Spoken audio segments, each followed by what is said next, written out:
hemos movido por algunas partes. También Dios ha sido muy bueno porque me han publicado algunos libros. En mi campo de especialidad es el estudio bíblico, y entonces me han publicado algunos libros, especialmente en idiomas bíblicos. Me he preparado para traducir la Biblia, y Dios entonces nos ha usado para traducir la Biblia a varias versiones. Ustedes tienen la nueva versión internacional, pues allí fuimos parte de ese equipo, o la Reina Valera actualizada, o la Biblia textual. Dios nos ha usado en eso, y damos muchísimas gracias a Dios por 49 años de estar en el pastorado. Así que han sido 49 años muy interesantes, muy desafiantes. Comenzamos pastoreando una pequeña iglesia en Venezuela, cerca de la ciudad de Maracay, Samán de Güere, un pueblito bien complicado, era el cinturón rojo de la ciudad de Maracay, y entonces allí me enviaron, y no sé por qué nos enviaron a nosotros, pero qué susto. Ahí pasamos un buen tiempo en Samán de Güere, y luego entonces continuamos nuestro ministerio.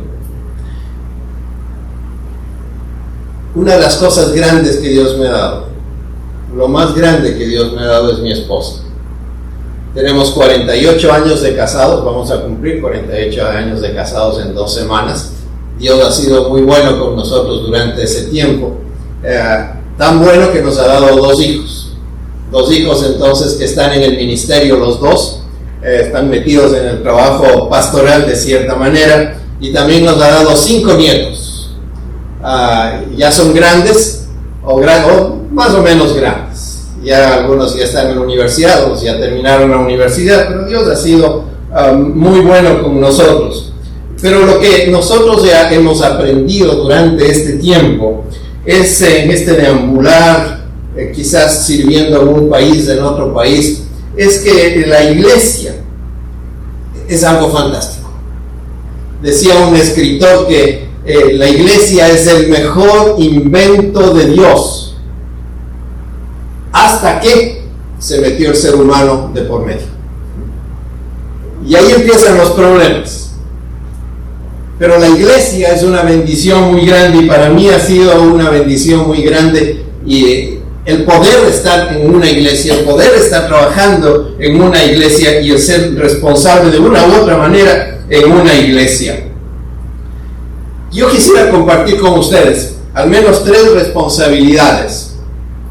3 responsabilidades que nosotros debemos tener en una iglesia, a la luz de Gálatas 6 del 1 al 5. Permítame, yo quisiera leer.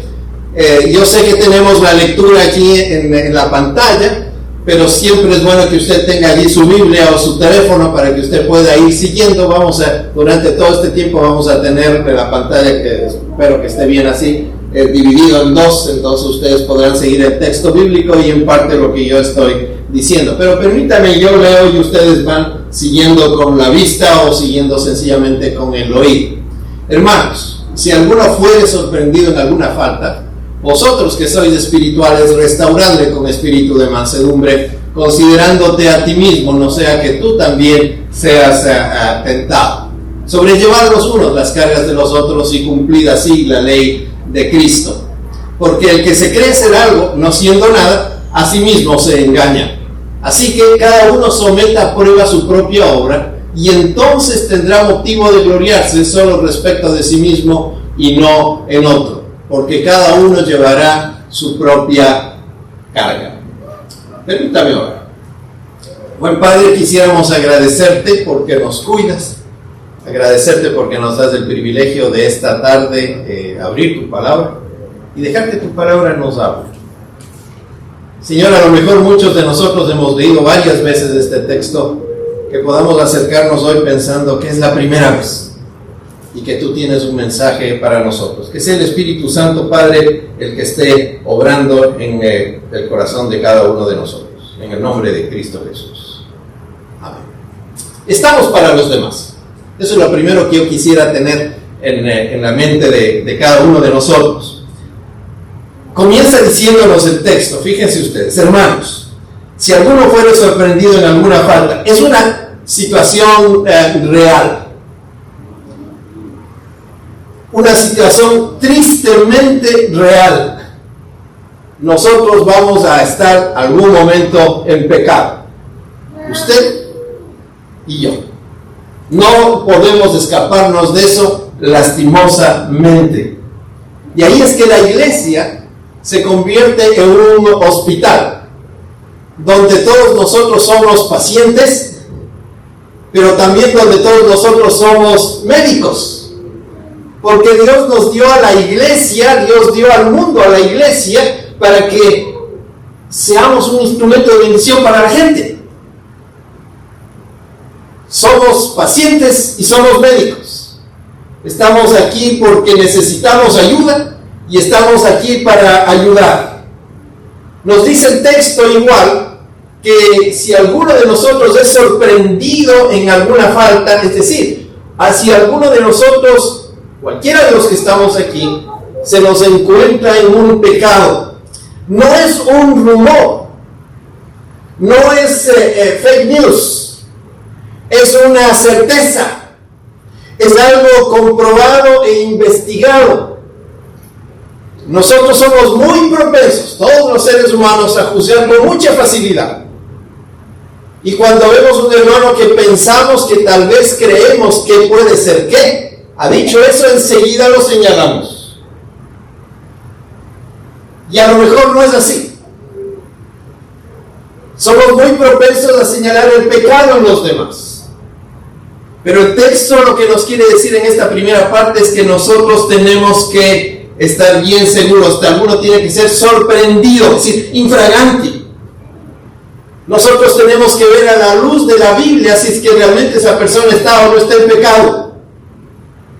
A veces estamos rodeados de tantas tradiciones que nos olvidamos realmente lo que dice la Biblia. Nuestra responsabilidad como creyentes, entonces, es en primer lugar ver a la luz de la Biblia qué es pecado. No lo que dice la gente, no lo que opinan las personas, lo que dice la palabra de Dios. Pero comienza con esta frase, dice: hermanos, si alguno fuere sorprendido en alguna falta, vosotros que sois espirituales, me sale un poquito diferente cómo está, vosotros que sois espirituales, es decir, el llamamiento que hace aquí el texto bíblico es a la gente, a los creyentes espirituales. Ahora, esta palabra espiritual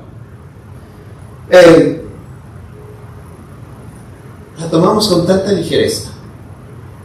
Y a veces pensamos, un cristiano espiritual es alguien que vive en las nubes, alguien que pasa orando todo el tiempo, alguien que pasa ayunando todo el tiempo, quizás dándose golpes en el pecho por mi culpa, por mi gran culpa, o quizás siendo un ratón de iglesia. ¿Saben qué es un ratón de iglesia? El ratoncito, no sabemos si hay aquí ratones, pero el ratón, ¿en dónde vive? Aquí. No sabemos, se está moviendo por ahí. Y muchas personas piensan que son espirituales porque son ratones de iglesia, porque están en toda actividad que pueda haber o que no pueda haber en la iglesia, que son asistentes a todas las reuniones habidas y por haber. Y pensamos que eso es ser un cristiano espiritual. Pero la definición de la palabra de Dios acerca de un cristiano espiritual es de aquella persona que vive bajo el poder del Espíritu Santo, que en su vida se ve el fruto del Espíritu Santo: amor, gozo, paz, paciencia, unidad, bondad, fe, templanza, mansedumbre. El espiritual es la persona a quien la gente puede ver que vive de una manera diferente. El apóstol Pablo les escribe a los Efesios y les dice: sean llenos del Espíritu Santo. Y les dice luego, entonces, ¿en qué se les debe conocer? Se les debe conocer en su forma de hablar.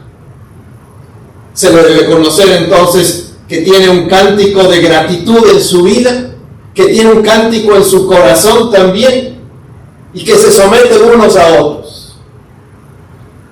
El espiritual, entonces, la persona que está lista para ayudar en la iglesia, es el espiritual. El espiritual es la persona que está siendo controlada por el Espíritu Santo.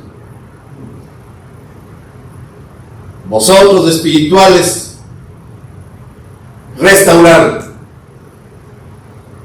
Y aquí viene la primera responsabilidad, restaurar. Esta no es una palabra que implica una actitud profesional. Se usa en los evangelios, se usa con los discípulos. Los discípulos dicen que ellos estaban restaurando las redes. Cuando yo era niño, mi papá nos llevaba a la orilla del mar. Nosotros vivíamos en Quito, lejos del mar, pero en las vacaciones nos llevaban al mar y siempre mi papá nos decía, vamos a ver lo que hacen los pescadores. Los pescadores regresaban luego de su faena y sacaban sus redes y las ponían allí en la playa. Y ahí empezaban ellos a restaurar las redes. Las habían limpiado y luego venía esa tarea de unir los pedacitos de las redes que habían roto. Y era muy curioso ver a ellos, esos pescadores que tienen unas manos duras, callosas por el trabajo. Luego entonces con esa delicadeza tratando de unir los hilitos de las redes. Eso es restaurar. Es preocuparse por la persona, pero sabiendo qué es lo que uno hace. ¿Cómo voy a restaurar a mi hermano que está en pecado? No es solamente decirle, hermano, que Dios te bendiga, voy a estar orando por ti. ¿Qué voy a hacer en forma concreta por el hermano que necesita ayuda? ¿Qué voy a hacer en forma concreta por el que va llegando a nuestro templo? ¿Cómo le vamos a ayudar? Y para eso hay que prepararse, para poder restaurarle. Hacer ese trabajo fino, para que esa persona pueda funcionar mejor como aquella red. Nosotros los espirituales restaurarle con espíritu de mansedumbre, considerándote, viéndote a ti mismo, significa eso. Si antes de que yo me intervenga para ayudar a otro, yo tengo que verme en el espejo. ¿Cómo soy yo? Considerándote a ti mismo, no sea que tú mañana seas tentado, porque mañana nosotros podemos estar en el mismo pecado. No hay diferencia entre nosotros. Sí, a lo mejor un hermano pecó del pecado A, el otro pecó del pecado B, pero a lo mejor mañana yo voy a cometer el C y el otro va a pecar el B y el otro el A, y ahí estamos todos en la misma. Ahí estamos todos en el mismo pecado, no somos mejores ninguno que otro. Tenemos que considerarnos a nosotros mismos porque mañana, que Dios nos libre, pero mañana nosotros podemos caer en el mismo pecado. Somos muy propensos a criticar a gente fuera de la iglesia y nos olvidamos entonces que nosotros podemos hacer exactamente lo mismo que el resto de la gente hace. Y tenemos que considerarnos a nosotros mismos. Tenemos que considerarnos a nosotros mismos. Pero también, dice el siguiente versículo, tenemos que llevar la carga de otros. Y aquí esta palabra para carga, vamos a ver, es una palabra que es algo que te aplasta. Nosotros tuvimos el privilegio de cambiarnos de casa el día de ayer. Es decir, fuimos ya a ocupar nuestra casa. Ustedes ven, yo no soy un hombre fuerte, evidentemente a la vista, ¿no? Y la gente de mi iglesia, de la iglesia que yo pastoreaba hasta hace poquito en Greenville, Carolina del Norte, ellos se enteran y dicen, pastor, usted se va a cambiar este sábado, ayer. Así que nosotros vamos a ir a ayudar. Y los hermanos se le vienen desde allá. Y salen muy de madrugada para estar aquí entonces a cargar, a llevar las cosas. Porque ellos saben que yo no puedo. Es una carga aplastante que necesitaba la ayuda de gente. Y ahí estuvo el pastor. Y ahí estuvo otra gente, ayudando, poniendo, llevando al hombro. Es una carga aplastante que yo no puedo llevarla por mí mismo y tengo que pedir auxilio. Y a veces tenemos que dejar un poquito el orgullo y decir, ayúdenme. Y cuando estoy en pecado, quizás debo estar más claro y decir, ayúdenme, caí en pecado. Ayúdenme. No sé cómo salir, ayúdenme. Porque para eso estamos como iglesia. Y dice el texto y termina diciendo, porque así cumplimos la ley de Cristo. La ley de Cristo es muy sencilla. No es como los códigos penales y civiles de nuestros países, todos los países, que tienen una cantidad de leyes impresionantes, ¿no? Cuando uno hace su examen para conducir, entonces le dan un librito para que uno tiene que leer. Y uno empieza entonces a leer, y qué es lo que pasa si uno pasa por la izquierda, qué es lo que pasa si uno va a pasar por la derecha, y cómo uno tiene que estacionarse, y qué significan los signos de acá, qué significan los signos de allá, y todo lo demás. Uno tiene que seguir esa ley. Un montón de cosas. Y si uno no prueba ese examen, no le dan la licencia de conducir. La ley de Cristo es sencillamente la ley de darse al otro. Porque eso es lo que Él vino a hacer. De tal manera, decimos en nuestro versículo, ¿no? De tal manera amó Dios al mundo que Él dio. Y sencillamente eso es lo que es la ley de Cristo. Y darse. Y nosotros estamos aquí, claro, sí tenemos una serie de asuntos éticos que tenemos que vivir de una manera diferente, claro que sí. Pero sobre todo el propósito de ser iglesia es estar para los demás. Estar para los demás.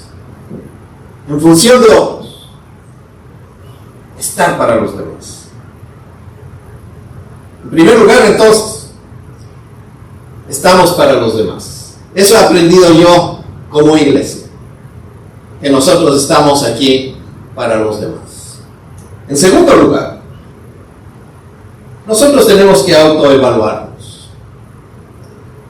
Leemos nuevamente los 2 versículos ahora para refrescarnos. Porque el que se cree ser algo no siendo nada a sí mismo se engaña. Así que cada uno someta a prueba su propia obra y entonces tendrá motivo de gloriarse solo respecto de sí mismo y no en otros. Comienza el texto diciéndonos en primer lugar que muchas veces hay un autoengaño. En una sociedad en la que nosotros vivimos, donde se incentiva que el yo sí puedo, el tú puedes, tú sí puedes, sí se puede, soy el mejor, no necesito de nadie, yo solito. En una sociedad así nos olvidamos de los valores del reino, que son diferentes.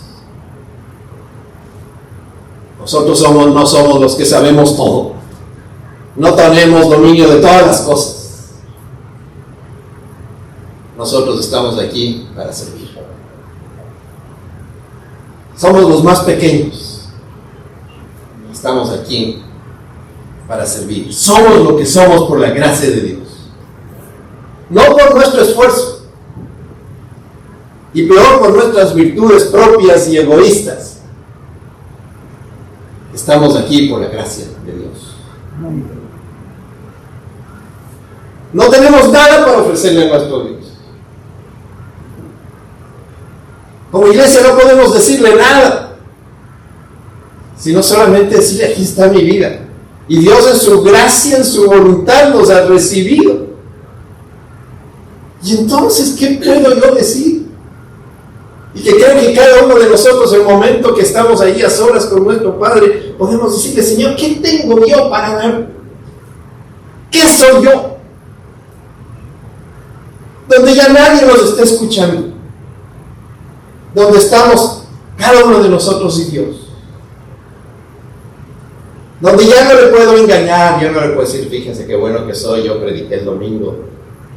qué bueno que yo soy, yo hice esto, yo serví aquí, ahí, delante de Dios, ¿qué le puedo decir a Dios? Quizás pueda decir, y las cosas que yo hice eran para mi gloria, estaba buscando que me feliciten, que me abracen. Nos autoengañamos. Nosotros, yo hablo de mi generación y de los que están un poquito atrás mío, hemos criado a una generación a su vez que cree que hace un favor al mundo al existir. La mayoría de nuestros jovencitos piensan que están haciendo un favor al mundo porque existen y que hay que servirles.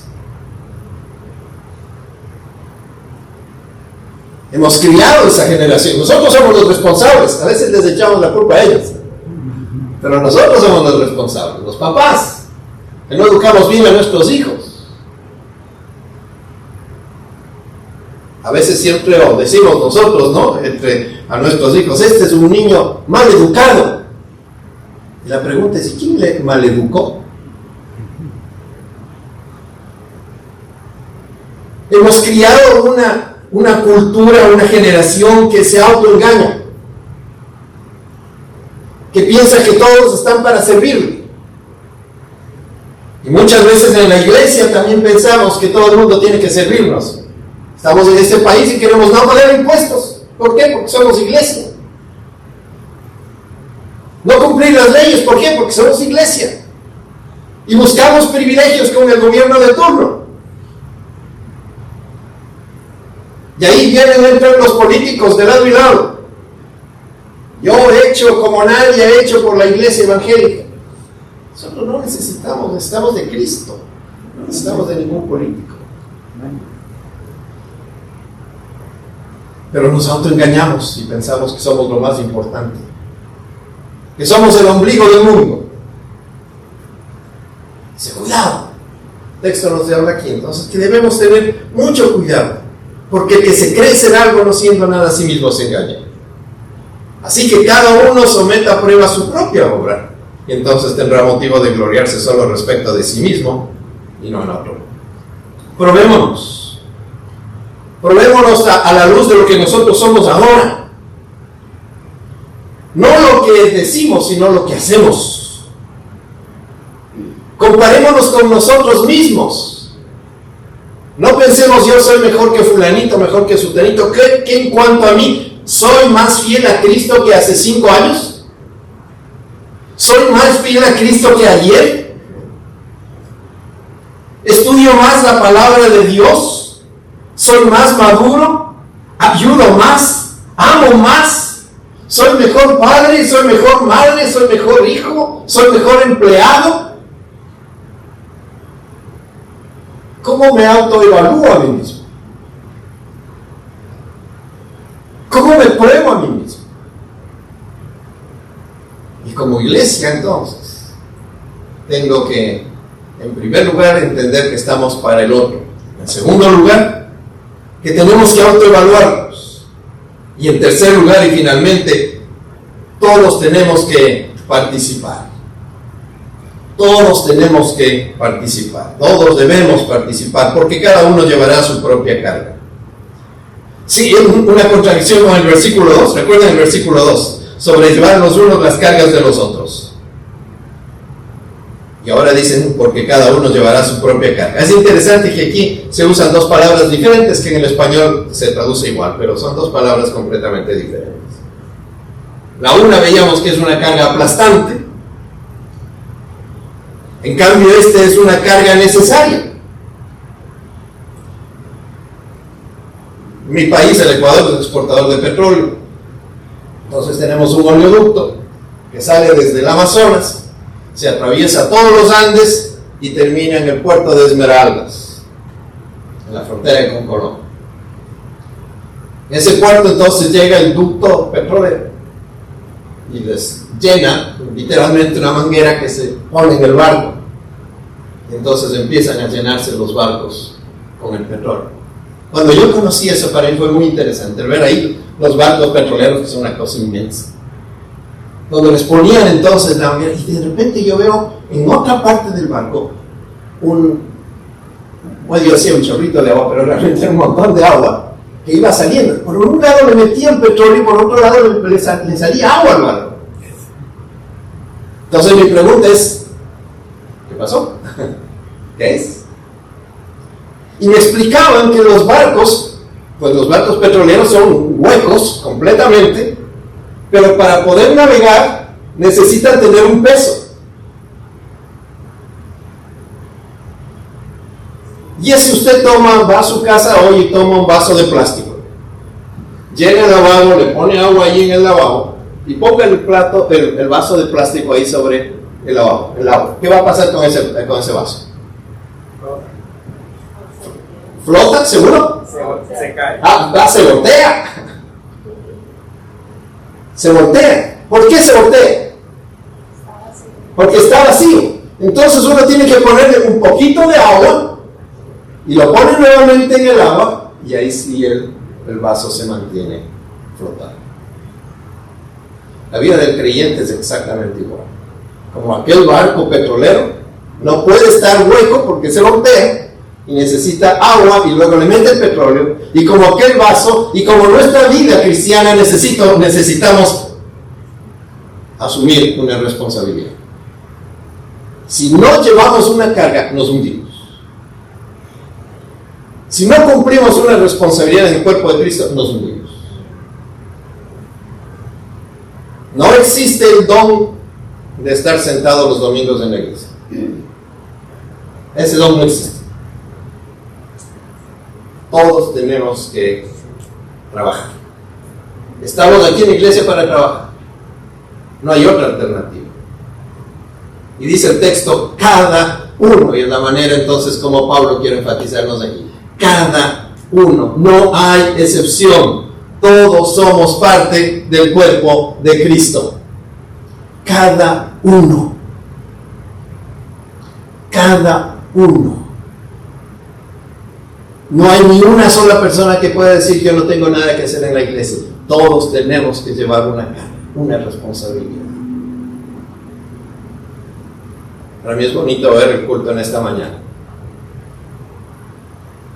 El pastor no es el que predica, habla, recoge la ofrenda y hace todo. No es el que da misa y repica, ¿no? La gente tiene que participar. Todos tenemos que participar en ese culto.